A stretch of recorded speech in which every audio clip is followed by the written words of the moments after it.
Hi, Facebook friends. Jaya Savannah here, Holistic Business Guru. And I wanted to do a live training for you today on what customers want. Now, obviously, what customers want could be a huge and big question, right? But what I wanted to focus on today is how do you find out what customers want? And the best way to do that is to simply ask. You know, you can spend a lot of money and a lot of time developing, products and content and, even a whole business around what you think your customers might want. But, doing that without any feedback from real people is risky. And so I encourage you to, find out ways to survey your audience. And so today I'm going to talk a little bit about, how you might use a survey and the different ways you can do it. Also, especially because I did my annual survey of my clients just last night, and I'll show you the tools that I did to do that. So, what are the kind of things you might want to ask your customer base about? Well, anytime you're looking at creating new services, it would be really smart of you to find out, what are the things your existing, clients want. So if you're looking ahead at 2016 and maybe you want to go in a new direction, for example, it's really common with a lot of holistic professionals that you're bringing in multiple modalities, so you're working in a new multidisciplinary way. And, maybe you're looking at investing in a big training in something, wondering, should you get your yoga teacher training? Should you, pursue getting your nutritionist certification? Before you go doing these things, you might want to ask your list, are they interested in those services? Are those services things that they already use? You can get a lot of insight just by asking those kind of things. Another thing you might want to survey about is what is your customer's product usage? So, for example, let's say you're getting ready to develop your own, private label or your own branded line of skincare.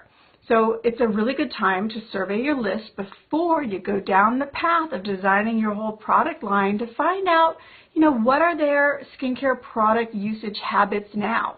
You can find a lot of things out, like are they using, a very simple line, like ask them how many products they have, or maybe have a list of all the different things from, cleanser to toner to serum to eye cream, throat cream, hand cream, put down the whole list of possible products and give them a multiple choice survey to check off the ones that they regularly use. It's invaluable insight, and you're probably going to find out most of them are skipping toner. So, product usage is something that's very valuable to have before you create a product line or before you launch something new. A third thing that you might want to survey your list about is, what type of content do they want?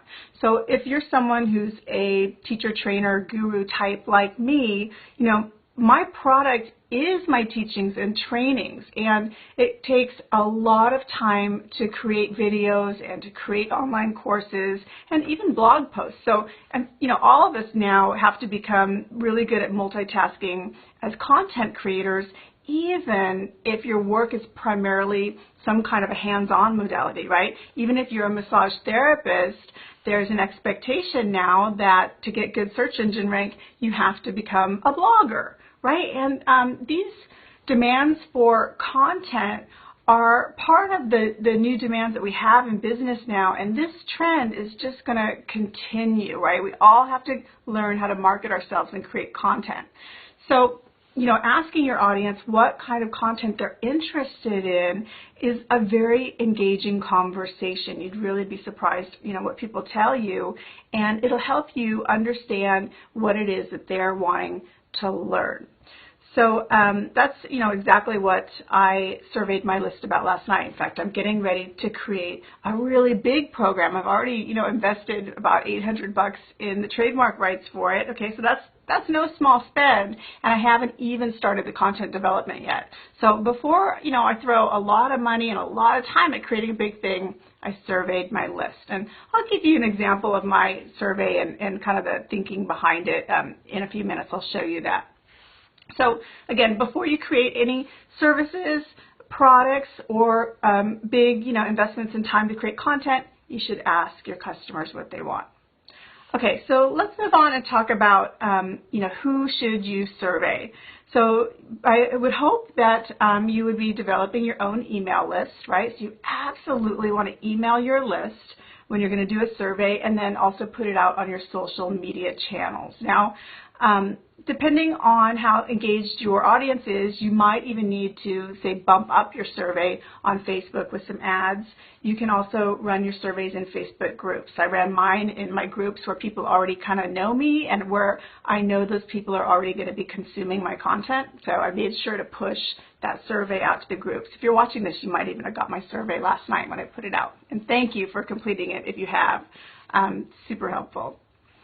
So let's talk about how you would create a survey. So the thing with surveys is you can create, short surveys and long surveys. And generally speaking, shorter is going to be better because you're asking people to do something that doesn't really benefit them quickly, So, for example, if you can ask someone to help you create a survey that's going to help you create products or trainings or whatever it is down the line, and that does benefit them, but there's no immediate payoff. So if you're going to do a long survey where you're really asking someone to commit, anywhere more than 5 minutes to 10 minutes to complete, in that case, you should be prepared to give them some kind of a goodie, all right? Have a freebie at hand that can be emailed, some kind of a reward for the time that it would take them to do that. Now, the thing about trying to do a reward, though, is that not all of the free surveys allow you to send something out like that. So I'll talk about the tech stuff a little bit behind the scenes, how that works in a second. So in general, I think a shorter one is better, though, because you don't really have to expect a freebie. You're just, giving people your heartfelt thanks. Now, there are lots of different ways you can survey people. Certainly the easiest one that doesn't require a lot of technology is just email. Now, if you want to send a short email survey to your list, in this case, you're just going to be, typing your question or questions into the email. And because it's just a list of text, you probably want to ask no more than 3 questions in an email survey. In fact, really just even 1 question is super effective, maybe 2. And the reason is this: if you make people have to think too much, they're not going to do it. Even if they really love you and they want to help you out. In fact, sometimes what I find is the people that are my biggest fans, they want to do a really good job for me on things like that, and they'll put it off because they're actually taking it so seriously that they put it off. So when they put it off, what happens? They forget, right? And they don't come back to do it at all. So it's better if you are doing an email one to have it be really short, okay? But that requires no tools. You could do an email survey today if you have an email list. I'm assuming you do. Okay, another way you can do a survey for your list is to post something on your website. So if you have, blogging, a blogging tool already built into your website, you can post it there, even a simple question in a blog post, and ask people to comment their answers. That is certainly something that can work. It's probably a little more effective, though, if you use some kind of a form in that post. So if you're on WordPress, for example, my favorite form creating plugin is Gravity Forms. And afterwards, I'll try to type up these notes and put those links down below for you. I can't do it right now while I'm on the phone. Hey, Lorraine, I see your note. Oh, great. I'm glad the chat's working today. Okay, cool. So Gravity Forms is a great way to put any kind of form on your site. It's a paid app. It's really not cheap, but it's really great. I use it for surveys. I also use it for things like application forms. If I want someone to apply for, say, a free strategy session with me, any kind of survey, any kind of form, Gravity Forms is a wonderful plugin. Works really great, and it's pretty easy to use. There are probably a couple free plugins you could look at, but that Gravity Forms is the one I know and trust. So the other way you can create forms, which is even simpler, is to use one of the free survey services out there. So off the top of my head, the one that I used to use a lot was SurveyMonkey. And SurveyMonkey has free levels and paid levels. Free version is really adequate for most basic kind of surveys, and I found that to be pretty good.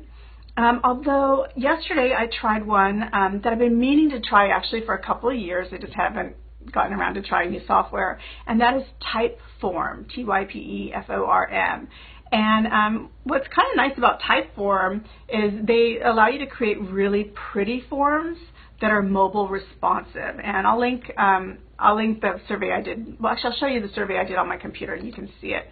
So the nice thing about Typeform is you can put these beautiful background graphics, and the forms, they kind of naturally slide and disappear. They look really modern, and I really enjoyed using that one. And what I was also really pleased about Typeform is the analytics on the back end are totally killer. So I'm gonna show you actually my Typeform now. I'm on Facebook live streaming on my phone because that's how that works, and I'm going to try to show you on my computer by holding my phone up, and we'll see if this works. Okay, sometimes I know showing you a screen doesn't work so great on a computer, but let me try to flip this around. Oh my gosh, I got to put the glasses on for this. Let's see if I can flip it. Here we go. Okay. Can you see my computer screen? Okay, I know it's a little blurry. All right, there we go. So this is my form. I was able to take the custom graphic I have from my website, which is this blue background with the white orchids, and use that as the background on my form. So I really thought that was cool. And here's how I did my form. So if you click Start, first I just give kind of a welcome message, okay? Click to begin. And then you can see it has that cool scrolling motion. So the thing on my form is I chose to have this particular form be anonymous. And I'm going to flip this camera around here. Okay, I had this particular form be anonymous because I wanted to make it really easy for people to answer, and I also wanted the truth. You can ask people to submit their email and their name, and that's great if you want to follow up with people one-on-one or you're using a form as a way to grow your list. But for my purposes, I wanted them to be able to get in and out really quick without taking a lot of time, and so I kept it anonymous, all right? But just because it's anonymous doesn't mean I don't want a little bit of data on what someone has. So my first question, my first question is about your business. What kind of business do you have or plan to have? So you can ask them some kind of background question that is relevant that would help you sort these answers. Okay, you don't have their names to sort them, but you want to figure out who this person is. And then for me, how long have they been in business? Okay, so again, those two things, what kind of business are they in and how long they've been in business, tell me a tremendous amount of information I need to know so that I can sort of sort these results out afterwards, all right? So you're going to think about what's relevant for you. And notice here, I don't know if you can see my mouse, but those questions here, multiple choice, really, really easy. People can just click the answer, okay? Now, this is a multiple choice type question, and what I want to know for this survey is what are the topics that they're most interested in. So if you're doing a survey for content development, okay, if you're, like I said, you're some kind of a guru, a teacher type, you're trying to plan out your webinar series, whatnot, just throw up a bunch of potential titles or a bunch of selections so people can choose from that. And I just threw a bunch up there. Some of these I really am planning to teach, and some of these are things I've taught in the past that I haven't taught in a while, and I don't know if I want to bring them back, but I put them on there because there may be demand for that. Again, this is why you want to survey people. Find out. Maybe there's some things I should pull back out and do again. All right. Now, I suggest doing a multiple choice for your main part of your survey, so it's real easy. People can click. By the way, Typeform makes it so that people can choose just one answer, or there's an option to make it multiple answers, so people can choose as many as they like. Okay, so that's when you're building your form, you want to look for that. Then I suggest you have one, I'm going to flip this. One open-ended kind of question. So it's a write-in. So here I ask them then, what other topics are you really wanting to learn? And so that way I'll get it straight from the person. And inevitably, I looked through some of these last night, people are going to put things you would not expect, and you'll realize, hey, that's a great idea. So invaluable to have a write-in option. Okay. Then I asked some questions about their favorite training format. You know, that's a good thing if you're a content creator. How do they want to consume information? Do they like videos? Do they like articles? Do they like PDFs, right? Very important question. Do they like podcasts? Okay, because everybody's audience is a little bit different. I remember, segue here, last year when I did a how do they want their content delivered survey, I was thinking of doing a podcast because so many marketers are saying podcasts are the hot thing, right? And I thought podcasts would be kind of easier than video, right? I don't even have to put on the hair and makeup. And you know what? Almost nobody chose podcasts. Everybody wanted video. And I was already doing video, so it was perfect. I saved myself a ton of time and money by even considering podcasts after that. So definitely finding out what delivery method people want for their content, good question. Okay, one last question I put on my survey here. A very important one if you're looking at doing retreats or that sort of thing. I'm thinking of doing some in-person events. Well, I'm not even just thinking about it. I actually had a dream about it, and my dreams are usually be accurate. Denise, this will be recorded. Go to your clients, and you can come back to my page and watch the recording later. So I had a question. Would you travel to Northern California for a 2 or 3 day live event in 2016? Yes or no? And that is super valuable because if I'm going to do an in-person event, I want to make sure there's enough people that are at least a maybe before putting all the money towards that. So if you're a person who's looking at doing a yoga retreat or something you haven't usually done, maybe your practice has mostly been one-on-one with your clients, but you're looking at doing some kind of a big group event this year, survey your list, okay? You can even, survey to find out what time of year people want. Those kind of things will save you a ton of headaches later. So, okay, now I'm going to show you what the analytics look like by Typeform. They are super cool. Okay, so people click send, and then what happens, I have the form set up so that the answers get emailed to me. Which was great. My phone was blowing up last night with answers. This might be really hard for you to see. Well, I'm going to try my best here. So Typeform gives you really super cool analytics, better than any other survey software I've used, mostly because they're pretty analytics. If you're someone who gets overwhelmed by numbers, I actually do. Numbers and spreadsheets kind of make me a little crazy. These are great. So what I can learn from my Typeform is that since last night, I had 43 people visit my form, and it looks like some of them bailed out, right? I can see here I had 19 come from laptops, 2 from tablets, 22 from smartphones. So it even tells you what device they're on, which is very cool, and it shows me my people are on phones, and I already kind of knew that from other things I studied. So they also tell you how long your form takes to complete. So one thing when I was creating my form last night, and you want to do this too, when I was creating my form last night, I wanted to make sure it wasn't going to take up too much of people's time. So after I had my form, basically done, I took out the stopwatch timer on my phone, and I took the survey and timed myself to see how long it took me to complete it. And it took me just under 2 minutes. Now, what I'm finding looking at my stats, this is so... Oh, no. Are you still there? I almost closed the app by mistake. I'm so sorry. I think we're still here again. Okay.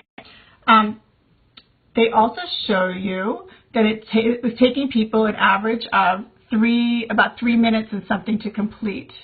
And so that was very interesting. So it took me like a little less than 2 minutes to complete, but I'm so glad you're still there, Barbara. It's so easy to hit the wrong button on your little phone. Even with my glasses on. Anyway, it took people almost 3 minutes to complete.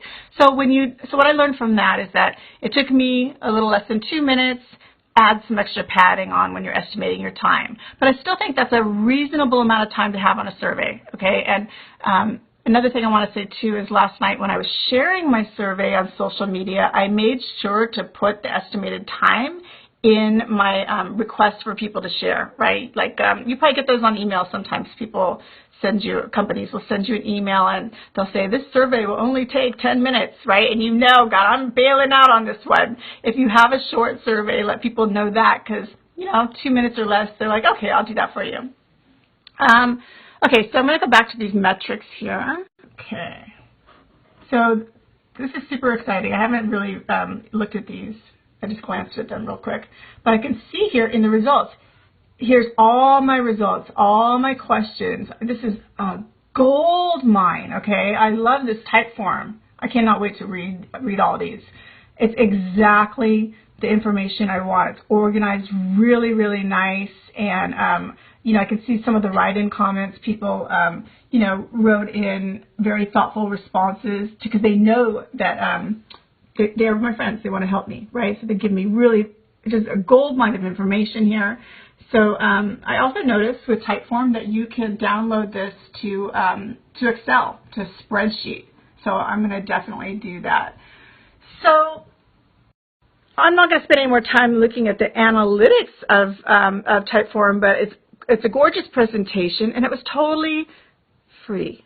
So and it didn't take very long to build the survey either. I mean, I had a little bit of a learning curve just to figure out, where all the buttons are, and they make it not very. It was easy to build the forms, but they make it a little bit difficult to figure out how to do the configuration settings. But once I found how to configure it to make sure the responses got emailed to me and stuff, that was pretty easy. So does anybody have any questions about surveying your list? If you do, type it in the comments below, and I'll answer it. If I don't see it pop through right now, then the cool thing I love about this Facebook Live app is I can answer them later. So I'll get back to you, and in the comments, I'll type up those links with the services that I mentioned. And I want to also thank everybody who might be on here who completed my survey. I see some familiar faces, and that's really, really helpful, and it's going to help me create the content that I need to for you guys this year. So thanks so much for watching, and I will see you in the comments section. Bye.